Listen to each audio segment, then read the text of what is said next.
Hoy se celebra tradicionalmente lo que se llama Domingo de Ramos.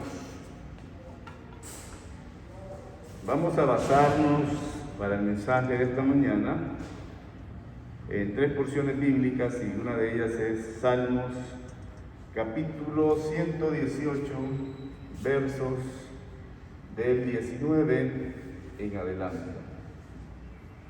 Salmos 118, 19 en adelante. Abridme las puertas de la justicia, entraré por ellas. Alabaré a Jehová. Esta es puerta de Jehová, por ella entrarán los justos. Te alabaré porque me has oído y me fuiste salvación. La piedra que desecharon los edificadores ha venido a ser cabeza de ángulo de parte de Jehová es esto, y es cosa maravillosa a nuestros ojos. Este es el día que hizo Jehová. Nos gozaremos y alegraremos en él. Oh Jehová, sálvanos ahora. Te ruego, oh Jehová, que nos hagas prosperar ahora. Bendito el que viene en el nombre de Jehová. Desde la casa de Jehová os bendecimos. Jehová es Dios y nos ha dado luz. Atad víctimas con cuerdas a los cuernos del altar. Mi Dios eres tú. Te alabaré, Dios mío, te exaltaré. Alabad a Jehová, porque Él es bueno, porque para siempre es su misericordia. Y ahora vamos a Mateo capítulo 21, verso 1 en adelante. Cuando se acercaron a Jerusalén, vinieron a Betfagé, al monte de los olivos. Jesús envió 2 discípulos, diciéndoles: id a la aldea que está enfrente de vosotros, y luego hallaréis un asna atada y un pollino con ella, desatadla y traédmelos. Y si alguien os dijere algo, decid: el Señor lo necesita, y luego los enviará. Todo esto aconteció para que se cumpliese lo dicho por el profeta, cuando dijo: decid a la hija de Sión, he aquí tu rey viene a ti, manso y sentado sobre un asna, sobre un pollino, hijo de animal de carga. Y los discípulos fueron e hicieron lo que Jesús les mandó. Y trajeron el asna y el pollino y pusieron sobre ellos sus mantos. Y él se sentó encima. Y la multitud era muy numerosa, tendían sus mantos en el camino, y otros cortaban ramas de árboles y las tendían en el camino. Y la gente que iba adelante y la que iba atrás aclamaba diciendo: Hosana al Hijo de David, bendito el que viene en el nombre del Señor. Hosana en las alturas. Cuando entró él en Jerusalén, toda la ciudad se conmovió diciendo: ¿quién es este?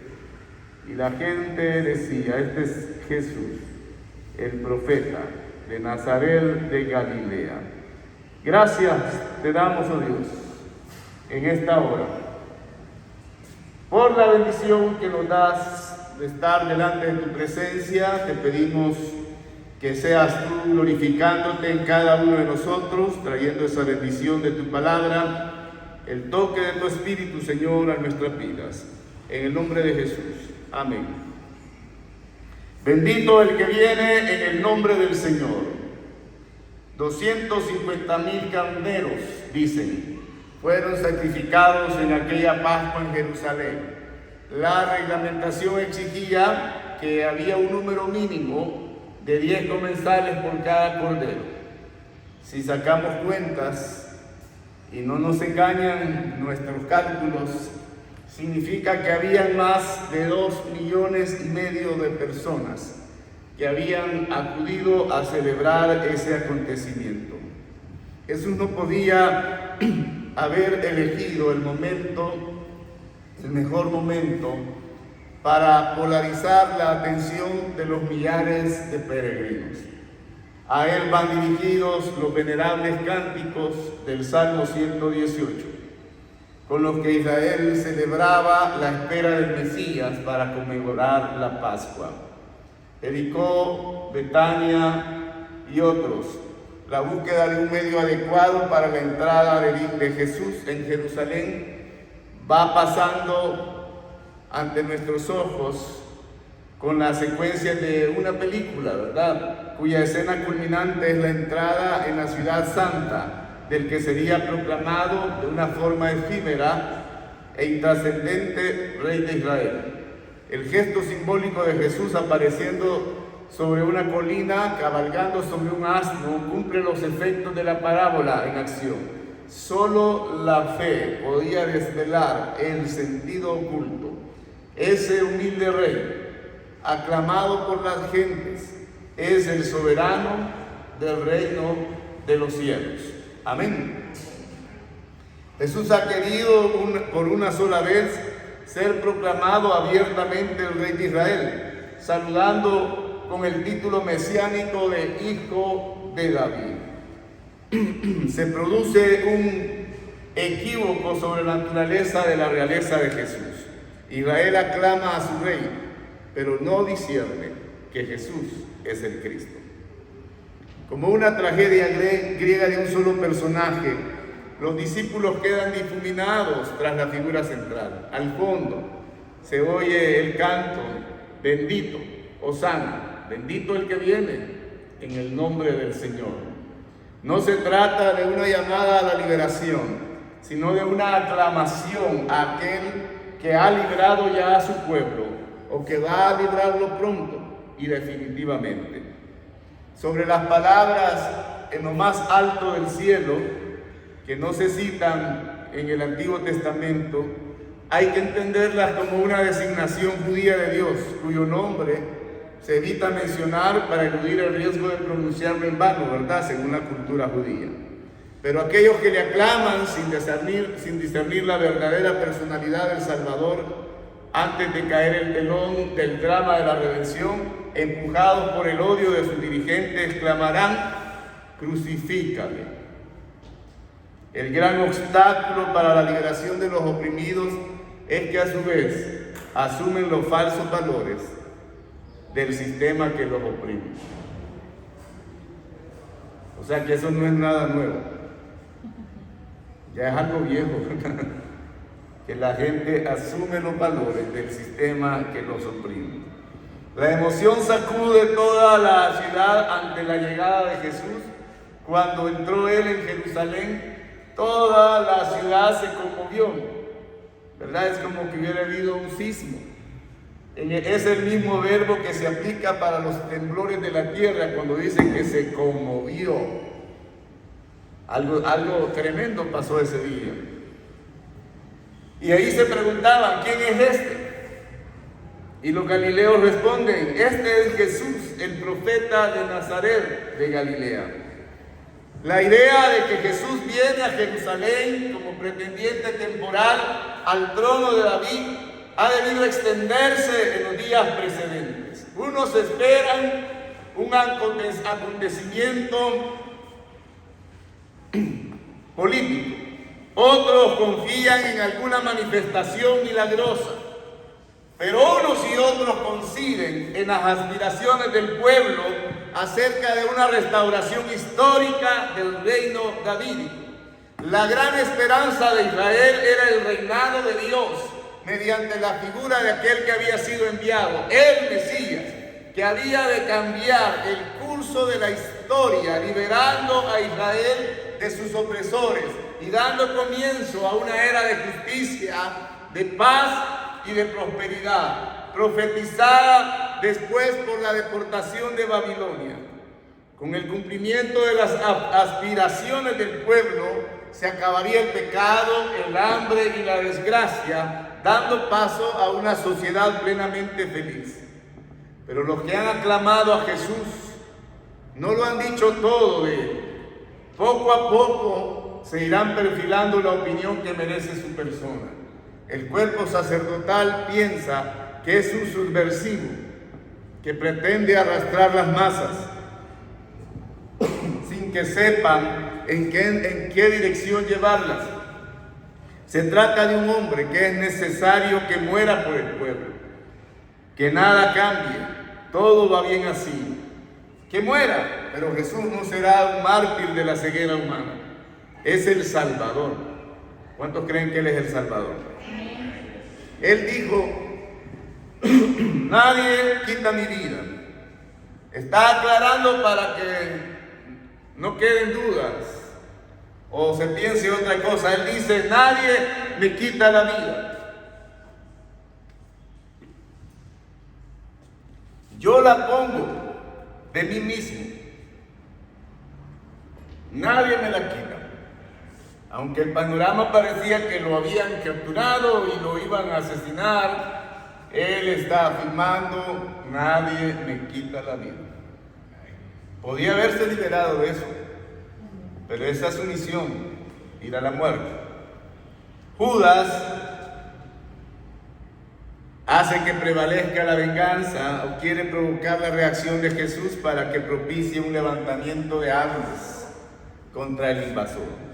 Sea cual fuera la motivación que éste tenía, cobra por la venta de Jesús, cobra por la venta del Señor, el precio de un esclavo. Todavía hay gente que es vendida, ¿verdad? Son vendidos, especialmente las mujeres o las jovencitas. Con engaño las toman y las llevan para otros lugares y las venden como cualquier mercadería. Judas confesó que había entregado sangre inocente, pero ni aún así se percibe en él el arrepentimiento. Y eso es lo que la gente confunde, el sentirse mal, el sentirse descubierto, el sentir remordimiento, el sentir una carga. Creen que eso es arrepentimiento, pero no. ¿Verdad? Hay gente que llora cuando es descubierta, pero no es necesariamente estar arrepentido. Hay gente que se puede sentir mal y pasar y llorar, pero no está arrepentido. El arrepentimiento habla de un cambio radical, de cambiar la dirección totalmente, no seguir en la misma dirección. Y Judas no muestra arrepentimiento. Pedro perdió sus esperanzas, rechazado su intento de utilizar la fuerza para defender al Señor. Considera a Jesús un fracasado, que no se defiende. Y eso es lo que la sociedad ve, ¿verdad? Vos tenés que defenderte, no te dejes.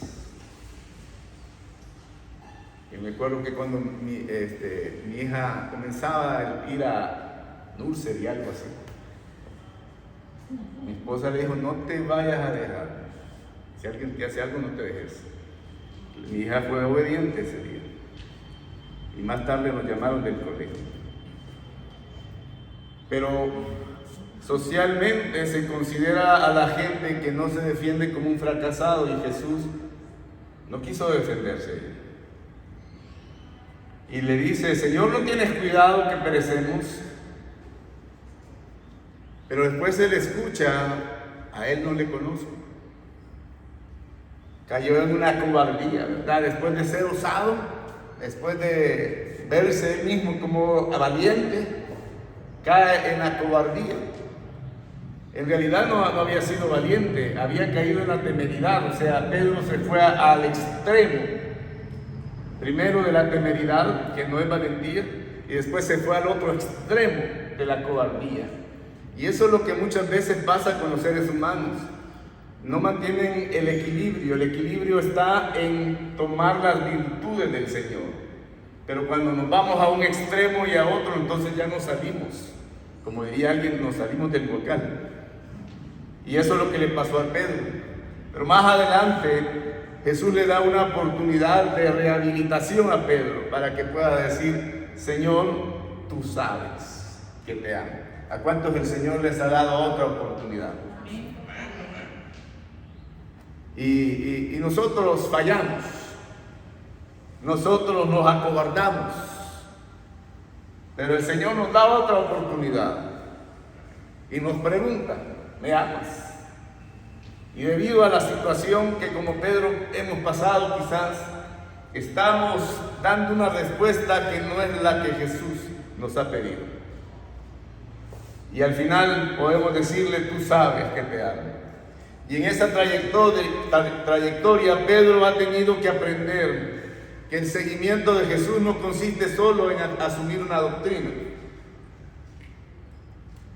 Usted llegó a escuela bíblica y sabe más que muchos pastores de doctrina, sabe más que mucha gente. Qué bueno. No es solamente tener un proyecto, no es solamente poseer algunos valores, no, es más que eso, es apropiarse y vivir la realidad interna de Jesús, compartir su mismo espíritu y llegar a sus mismas actitudes. Hay dos implicaciones en esta vida. O creemos en Jesús, es decir, nos apropiamos de lo que Jesús es, o no creemos en Él, es decir, no nos apropiamos de lo que Jesús es. El creer en Jesús traerá una respuesta al final, cuando el Señor llame a todos, y el no creer también traerá una respuesta de parte del Señor. ¿Está conmigo? Herodes, tristemente famoso por haber acallado su conciencia para alcanzar sus objetivos, aunque Jesús inquietó su conciencia recordándole que era el asesino de Juan el Bautista. Pero para Herodes Jesús le sirve a sus intereses políticos. No es nada nuevo también. Que para algunos Jesús sirva para sus intereses políticos. Me ganaré la amistad de Pilato, piensa, entregándoselo Herodes a Pilato. Apártate de mi conciencia, no tengo que arrepentirme, no soy peor que los demás. ¿Y sabe qué? Así piensan muchos. Si yo no soy tan malo como tal persona, si yo nunca he matado a nadie. Y se comienza a comparar con aquellas cosas que socialmente se ven mal. Y eso es lo que estaba haciendo Herodes. O sea que algunos siguen el pensamiento de Herodes: yo no soy tan malo como otros, no tengo de qué arrepentirme, o sea, no necesito de Dios, puedo vivir mi vida así como estoy, o sea, yo soy buena gente. Y eso es lo que creen algunos, cristianos y no cristianos. Pero no es así, ¿verdad? Y entonces Pilato debió pensar: no debe ser un obstáculo para mi carrera, porque algunos piensan en eso, ¿verdad? En su carrera. Hay que guardar el orden público aún a costa de la injusticia, de los maltratos y de la muerte. Qué vergüenza, ¿no? No halló culpa en Jesús, no halló culpa en Él. Pero Él dice: inocente soy yo de la muerte de este justo. Cuando dicen Pilato se lavó las manos, o sea, son otros los que lo han culpado. Yo no hay culpa en Él, pero como ellos deciden hacerlo, yo no puedo hacer nada. ¿Qué estaba viendo? Su carrera. No estaba viendo algo más importante que su carrera. Entonces viene ese triste honor de Pilato, ¿verdad? Citado por todos. Luego el montón de gente clama: no tenemos más rey que César. Esa es una burla. ¿De dónde era César?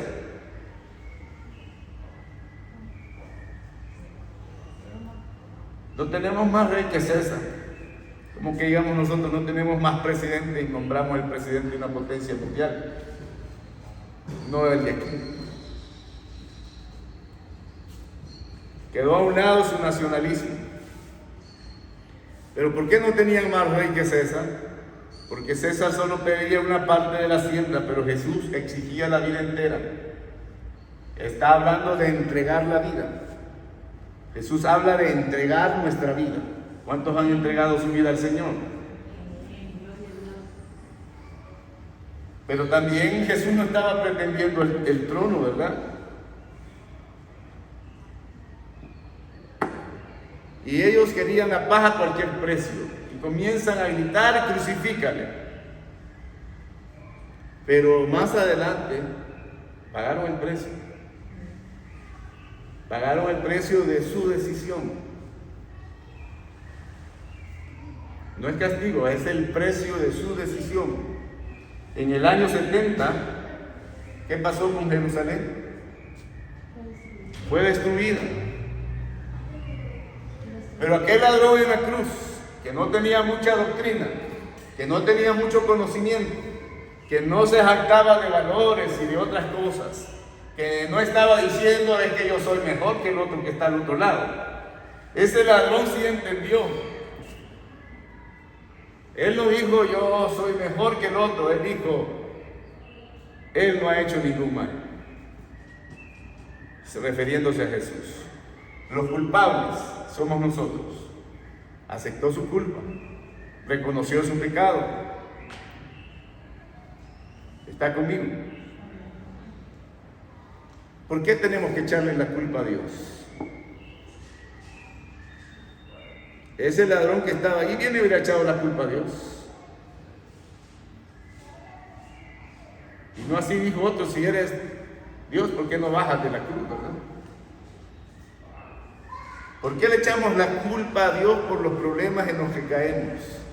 Por las situaciones en las que pasamos, por las crisis que tenemos, por las adversidades, por las dificultades. ¿Por qué le echamos la culpa a Dios? Yo creo que si nos comparamos con el ladrón, estamos peor que él. Porque él no le echó la culpa a Dios. Él asumió la culpa de su pecado. Está aquí, hermano. Entonces, de todos los personajes que hemos mencionado, ¿con cuál se identifica? Con Pilato, con Herodes, con el ladrón que estaba junto a Jesús. Independientemente con quién nos identificamos, creo que tenemos que humillarnos ante el Rey de Reyes y Señor de Señores. Amén, hermanos. Jesús durante todo su ministerio había rehuido provocar el entusiasmo popular, pero ese día, por una vez proclamándose abiertamente Rey de Israel ante tantos juicios adversos, que cada uno asuma su responsabilidad. Pero ahora se debería saber a quién han crucificado. Y ahí queda el testimonio, ¿verdad? Para toda la historia. Crucificaron a Jesús, el Rey de Reyes. La multitud que había recibido a Jesús como si se tratara de un rey, había tendido sus mantos en el camino. Habían cortado ramas y las habían agitado palmeras.